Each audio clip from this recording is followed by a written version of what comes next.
Our project is the Joule Tome battery blaster with EaglePicher technologies. The technical directors Frank Puglia, Director of Research and Development, Dan Wirtz, Senior Systems Engineer, and Sean Thurber, Systems Engineer Contract. Our team is made up of Stephen Kowalowski, Alexander Amato, and Matt St. Jean, all electrical engineers, as well as computer engineer Ryan Fish, and myself, a double major in both, Matthew Tabatnik. So a little bit about EaglePicher. They are actually the #1 U.S. thermal battery manufacturer. Their batteries make up 90% of the U.S. military's munitions and mission-critical systems, and their batteries power more than 600 satellites currently in orbit.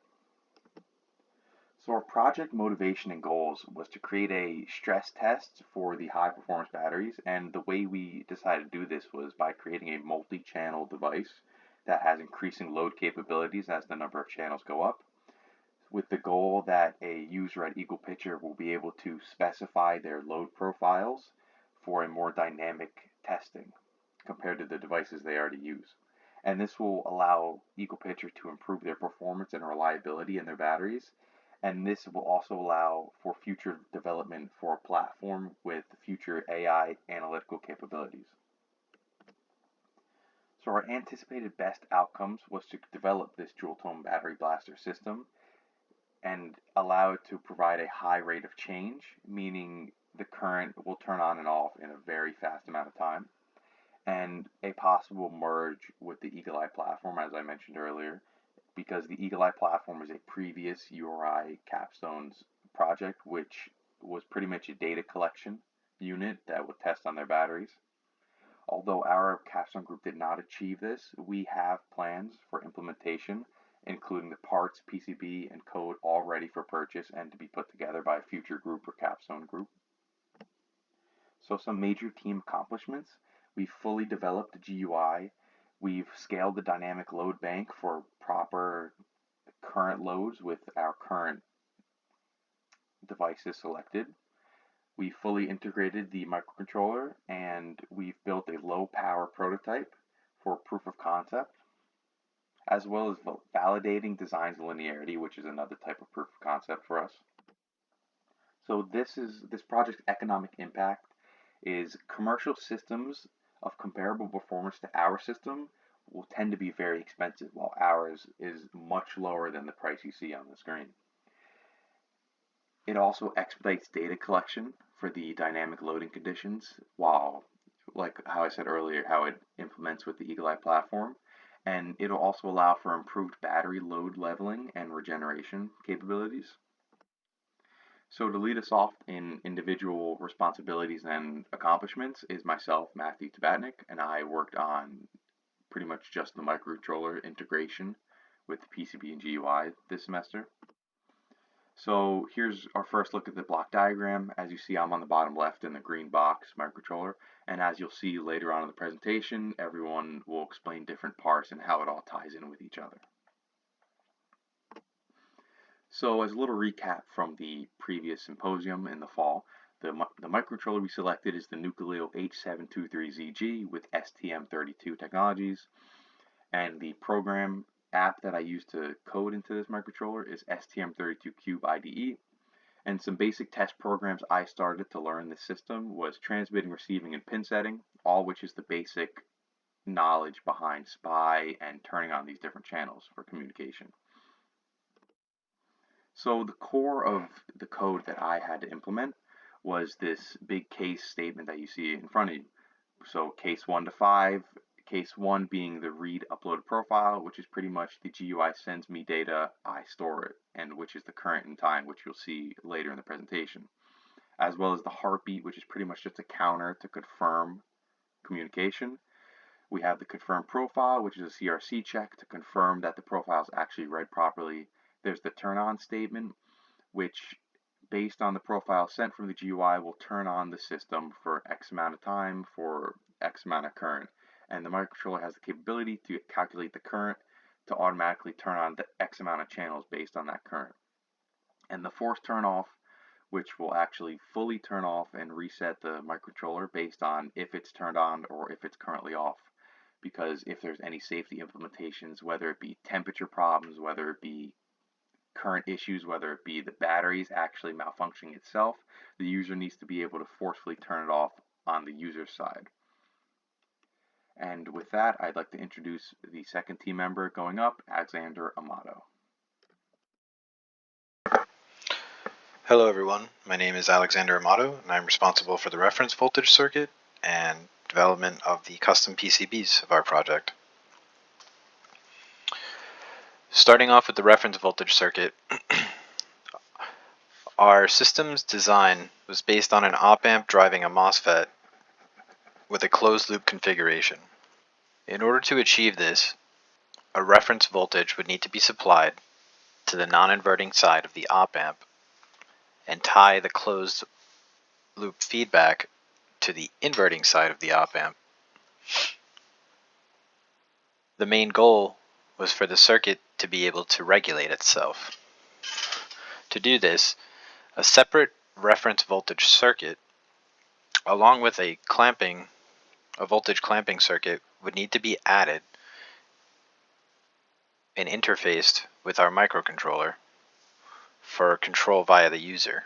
To do this, a series of resistors configured to be voltage dividers, along with a diode to limit current and a trim resistor to adjust the amount of resistance within the circuit in order to achieve a 100 millivolt reference, was added. Our supply was added via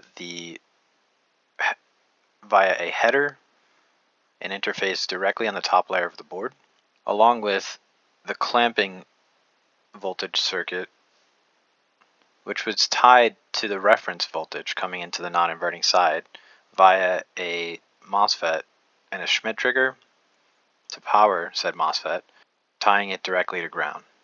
The signal would come in via the microcontroller, and this is how we were able to turn the circuit on and off. As for development of the custom PCBs, we wanted a way to integrate both our SPI bridge and our microcontroller without a mess of wires, and so a PCB was the best option.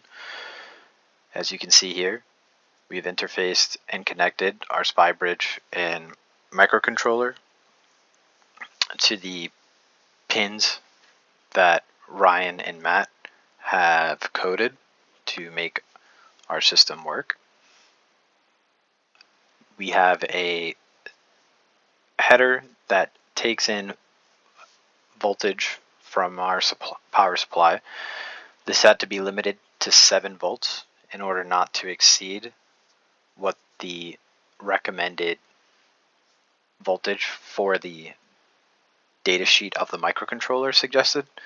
And so we implemented a regulator, and the regulator used a voltage divider as well to adjust that voltage down to 7 volts. As for the development of the PCB, we've named the hammer board. The previous one was dubbed the Thor board. This is where all our hardware is housed. Both PCBs are 4-layer boards, with the top and bottom layers being signal layers, with some supply voltage coming in on both, and the 2 middle layers are power 12-volt plane and ground. The hammer board is essentially responsible for housing our op-amp drive, our MOSFET driven by our op-amp, along with our reference and voltage, our clamping circuit. As can be seen by the 4 headers, starting with the top left, we have a 5-volt supply coming in, which through a voltage divider and a series of and a trim resistor and diode, a 100 millivolt reference was sent to the non-inverting pin of the op-amp. In the bottom left, we have our 12 volt supply for our Schmidt trigger. And in the top right and bottom right, we would have our power coming in from our battery, and then that going back out to the ground terminal, the negative terminal of the battery. With that said, I'd like to turn things over to Steve Kowaleski. Good afternoon, everyone. My name is Stephen Kowaleski, and I was responsible for the load bank design, form factor, thermal management, and power distribution system for the EaglePicher Joule Tome battery blaster team.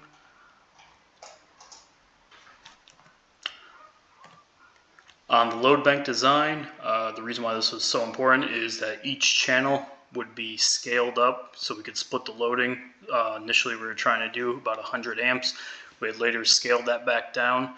The reason why we were doing it in this type of form factor is so that you could easily add and subtract channels. So this entire unit that you see would allow the user to physically remove or add in another load bank as they needed.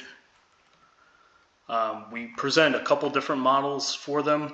This is very important to the form factor, as these would be the biggest components of the entire project. So this would decide what the end of line would look like.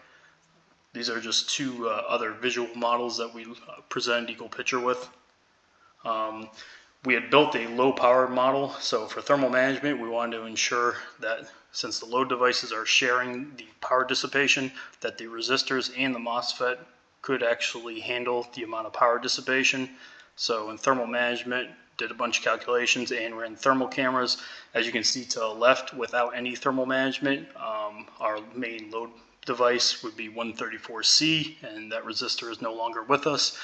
If you look to the right on the screen, you'll see that our load distribution, when the MOSFET and the resistor are both sharing, it has a nice, even, comfortable 45C. For the power distribution system, this was to assess the power demand. So this was all the components that the design would be required. So that's our MOSFET, our contactors, resistors. Also, I included active, passive, and active safety components. So this also confuses fuses, switches that the user could actually hit in case of an emergency. And if there was ever an overload condition, the system would automatically break the circuit via the fuses. And for the sensing circuit, next I'd like to introduce Matt St. Jean. He would be in charge of part of the safety protocols that we were using and safety sensing circuit that we'd be implementing. Hello everyone, my name is Matthew St. Jean and I am responsible for the data collection and eagle eye aspect of this project. Today we will dive into my journey with the Joule Tome battery blaster's current sensor, from selection to integration. The selected component for current sensing was the LEM LA205S current transducer. At a 200 amp rating, this sensor comfortably fits the team's 100 amp requirement and even leaves room for an additional bulk channel if the user chooses. The sensor's final location has been chosen to reside after the battery and before the resistor bulk channel's junction. This placement ensures accurate measurement of the total aggregated current that is chosen by the user. This is crucial for system safety and monitoring. The small-scale LA25NP current sensor was important in providing a proof of concept setup and test. The values IS and RM are important parts of the sensor's physics and must be predetermined in order to achieve the best results. These values were chosen to reflect the test's rating of 5 amps and 15 volts. Also, the Arduino code interfaces nicely with the LA25NP sensor via serial monitor by displaying the current after a series of calculations involving Ohm's law. Precise readings and functionality were verified and gave confidence to move on to the more complex sensor. Like the previous setup, this higher level test revolved around the Arduino platform to again reduce unknowns with more complex microcontrollers. The IS value was calculated by dividing the test's 3 amp rating by 2000 to get a ratiometric current value in milliamps. The Arduino supply voltage is then divided by IS to obtain the RM value, which is crucial for accurately calculating the values. This sensor's closed-loop design and high rating ensured stability and precision in current measurement, critical for our system's accuracy. Efforts were made towards integrating the LEM LA205S sensor into the full-scale setup with the aforementioned STM Nucleo microcontroller. Although time constraints limited full integration, as well as further progress on the EagleEye platform, significant progress was made in pin selection and calculations. With all of that said, I would like to now introduce our final designer, who has made exceptional progress on the graphical user interface, Ryan Fish. Thank you. Hello, my name is Ryan Fish, and I'm responsible for managing the graphical user interface, or GUI. Our GUI plays a crucial role in controlling and interacting with the microcontroller system. Now, let's delve into the intricate workings of how the GUI communicates with the microcontroller. At the heart of this communication is the transmission of instructions, encapsulated within what we term as the profile. To understand how profiles are managed within our system, let's explore the profile management system embedded in our GUI. Here, users are provided with a comprehensive suite of tools for creating, editing, and organizing profiles efficiently. Through a meticulously designed interface, users can effortlessly import data from CSV files, facilitating seamless integration with existing datasets. The Select File button also allows users to choose a CSV file containing the test instructions, which serves as the foundation for profile creation. There is also the option to write the profile to the drive to save for further testing. There are also 4 more buttons: Add, Delete All, Delete, and Insert, that allow the user to manipulate the profile at will. With these profiles crafted, the next step involves transmitting these instructions to the microcontroller system. However, transmitting this data set over Serial Peripheral Interface, or SPI, is a lot easier said than done. Due to the design of our GUI, this is achieved through a custom dynamically linked library, acting as the bridge between the GUI and the microcontroller. To picture how a DLL works, imagine you are missing a tool from your project. Instead of buying a new one, you borrow it from your friend, except in this case, it is a comprehensive library with the functions for your program to run. Finally, these DLLs allow a message to be sent over SPI to the microcontroller.